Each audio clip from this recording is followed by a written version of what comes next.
Prejeli ste odločbo o upokojitvi in vas zanima, kdaj lahko pričakujete nakazilo.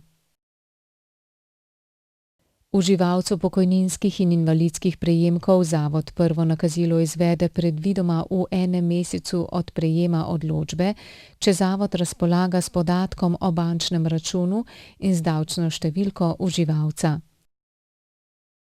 V nasprotnem primeru je izplačilo do pridobitve podatka o bančnem računu oziroma davčne številke začasno zadržano. Prejemki iz obveznega zavarovanja se izplačujejo negotovinsko na plačilne račune, odprte pri bankah.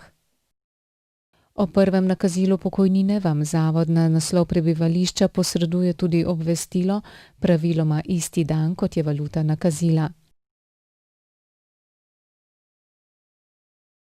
Na obvestilu o nakazilu sta zapisani tudi individualna identifikacijska številka in varnostna koda PIN, ki omogočata dostop do podatkov o nakazanih zneskih pokojnin in drugih prejemkov prek spleta ter do integriranega telefonskega odzivnika.